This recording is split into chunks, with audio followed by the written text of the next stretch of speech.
So மன் person கலெக்ஷன்ஸ்ல வந்து இந்த மாதிரி பிரீமியம் ஷர்ட்ஸே வந்து புதுசான இம்போர்ட்டட் ஃபேப்ரிக்ல நிறைய வச்சிருக்காங்க.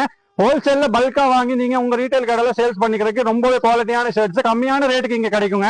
இந்த மாதிரி ஷர்ட்ஸ் எல்லாம் பாத்தீங்கன்னா வெறும் 65 ரூபாய் ஸ்டார்ட் ஆகி 450 ரூபா வரைக்கும் ஷர்ட்ஸோட ரேஞ்ச் வச்சிருக்காங்க. குவாலிட்டியான shirt, jute fabric, fresh cotton, imported fabrics, variety of டிஃபரெண்டான ஆர்டிகல்ஸ், ரொம்பவே புதுசான குவாலிட்டியான ஐட்டம்ஸ் நிறைய வந்திருக்கு. Single pocket, double pocket, half கை, ஃபுல் கை, விதவிதமான ஷர்ட்ஸ். இந்த மாதிரி உங்களுக்கு குவாலிட்டியான ஷர்ட்ஸே வந்து சொந்த தயார் பண்றதுனால உங்களுக்கு இந்த அளவுக்கு குவாலிட்டியான ஷர்ட்ஸ் ரொம்ப கம்மியான ரேட்டுக்கு கோயம்புத்தூர்ல ஹோல்சேல்ல பல்கா நீங்க வாங்கி நீங்க சேல்ஸ் பண்ணிக்கலாங்க. பிரஷ் காட்டன் ஷர்ட்ஸே வந்து ரொம்ப கம்மியான ரேட்டுக்கு இங்க கிடைக்கும். ஹோல்சேல் மட்டும் தான், ரீட்டைல் கிடையாது. ஹோல்சேல் மட்டும் தான். மொத்தமா வாங்குறது கண்டிப்பா இந்த நம்பருக்கு கான்டாக்ட் பண்ணுங்க.